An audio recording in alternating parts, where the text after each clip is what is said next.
મહેસાણાથી સમાચાર છે। શાળા આરોગ્ય ચકાસણી અભિયાન શરૂ કરવામાં આવ્યું છે। જિલ્લામાં જન્મજાત હૃદયરોગ ધરાવતા 345 બાળકો મળ્યા છે। 73 બાળકોની સફળ સર્જરી વિનામૂલ્યે કરવામાં આવી હોવાની માહિતી છે। જિલ્લામાં હૃદયરોગના 257 બાળકો સારવાર હેઠળ છે। આરોપી આંખના પડદાની તકલીફના 17 બાળકો મળી આવ્યા છે। જન્મજાત બધિરતાવાળા કુલ 15 બાળકો મળી આવ્યા છે। બધિરતાવાળા 11 બાળકો સારવાર હેઠળ હોવાનું પણ સામે આવ્યું છે। બધિરતાવાળા 3 બાળકોની વિનામૂલ્યે ઇમ્પ્લાન્ટની સર્જરી પણ કરાઈ છે। હાડકાની તકલીફવાળા કુલ 4 બાળકો મળી આવ્યા છે, જ્યારે જન્મજાત મોતિયાના કુલ 7 બાળકો મળી આવ્યા છે। મોતિયો ધરાવતા 4 બાળકોની સર્જરી કરાઈ છે।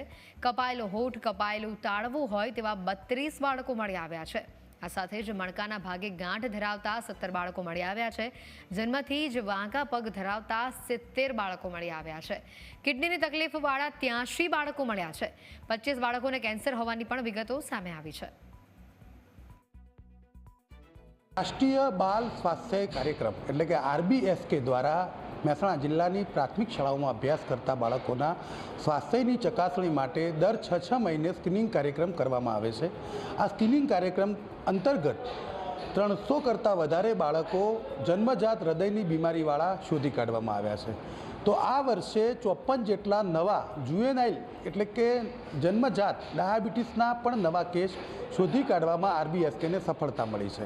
મહેસાણા જિલ્લાની વાત કરવામાં આવે તો મહેસાણા જિલ્લાની પ્રાથમિક શાળાઓમાં કુલ જે બાળકો અભ્યાસ કરી રહ્યા છે તે અભ્યાસ કરતા બાળકોની સંખ્યા 3,33,644 જેટલી છે, જે પૈકી 3,17,117 બાળકોનું સ્ક્રીનિંગ કરવામાં આવ્યું હતું, એટલે કે તપાસણી કરવામાં આવી હતી।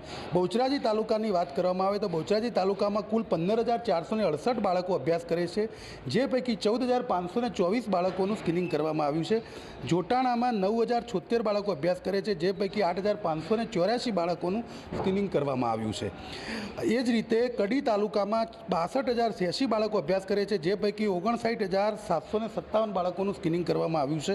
ખેરાલુની વાત કરવામાં આવે તો 21,826 બાળકો અભ્યાસ કરે છે, જેમાં 20,720 બાળકોનું સ્ક્રીનિંગ કરવામાં આવ્યું છે। આ મહેસાણા જિલ્લામાં જે કુલ બાળકો અભ્યાસ કરી રહ્યા છે તે પૈકીના મોટાભાગના બાળકોને વર્ષમાં 2 વખત રાષ્ટ્રીય બાલ સ્વાસ્થ્ય કાર્યક્રમ અંતર્ગત સ્ક્રીનિંગ કરવામાં આવ્યું, જેમાં CHD એટલે કે જન્મજાત હૃદયરોગ ના બીમારી ધરાવતા 345 બાળકો શોધી કાઢવામાં સફળતા મળી છે, જે પૈકી 73 બાળકોની સફળ સર્જરી વિનામૂલ્યે કરવામાં આવી છે, જે એક સર્જરી પાછળ રૂપિયા 2 થી 3 લાખ રૂપિયાનો ખર્ચ આરોગ્ય વિભાગને પડે છે, જે ખર્ચ સરકાર દ્વારા ભોગવવામાં આવ્યો છે। જ્યારે 257 જેટલા બાળકો હાલ સારવાર હેઠળ છે।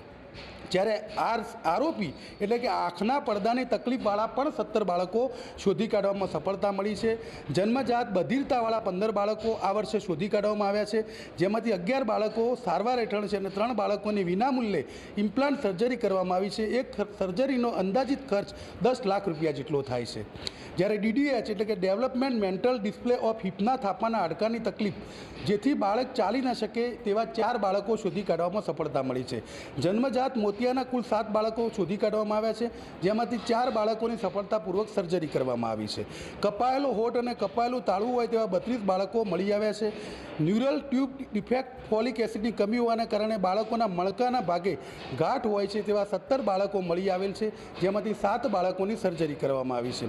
ક્લબ ફૂટ, જેના પગ જન્મથી જ વાંકા હોય છે તેવા 70 બાળકો મળી આવ્યા છે, જેમાંથી 33 બાળકો હાલ સારવાર ઉપર છે, જ્યારે 16 બાળકોને બૂટ આપવામાં આવેલ છે। 6 બાળકોની સર્જરી કરવામાં આવી છે, જ્યારે 14 બાળકો સાજા થઈ ગયા છે। જ્યારે કિડનીની તકલીફવાળા 83 બાળકો શોધાયા છે। 25 બાળકો કેન્સરની તકલીફથી પીડાય છે, તેમાંથી 4 બાળકોની સર્જરી કરવામાં આવી છે, અન્ય સારવાર હેઠળ છે।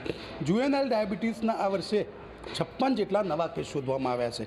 આમ રાષ્ટ્રીય બાલ સ્વાસ્થ્ય મિશન જે કાર્યક્રમ છે તે કાર્યક્રમ અંતર્ગત 25 જેટલા કેન્સરથી પીડાતા બાળકો પણ શોધી કાઢવામાં આવ્યા છે, જ્યારે જન્મજાત કિડનીની તકલીફવાળા પણ બાળકો શોધી કાઢવામાં આવ્યા છે, જ્યારે જન્મજાત હૃદયની તકલીફવાળા બાળકો જે 300 કરતાં વધુ બાળકો છે આવા બાળકો શોધી કાઢવામાં આવ્યા છે। આમ રાષ્ટ્રીય બાલ સ્વાસ્થ્ય મિશન જે ચાલી રહ્યું છે RBSK, આ RBSKની ટીમને વર્ષમાં 2 વખત સ્ક્રીનિંગ કરવાનું હોય છે, અને આ સ્ક્રીનિંગ વખતે આ પ્રકારના જન્મજાત જાત ખોળ કાપણવાળા બાળકો મળી આવ્યા અને તેમને સરકારી ખર્ચે હાલમાં સારવાર આપવામાં આવી રહી છે. આમ મહેસાણા જિલ્લામાં RBSKની ટીમની જે કામગીરી છે, આ કામગીરીને લઈને અનેક બાળકોને રોગમુક્ત કરી શકાય અથવા તો તેમના રોગની ચોક્કસ સમયે સારવાર કરી શકાય તે પ્રકારની જે સ્થિતિનું સર્જન થયું છે અને તેના કારણે બાળકોને રોગમુક્ત કરી શકાય તે પ્રકારની શક્યતાઓ પ્રબળ બની છે. Kamlesh Rawal, news capital, Mehsana.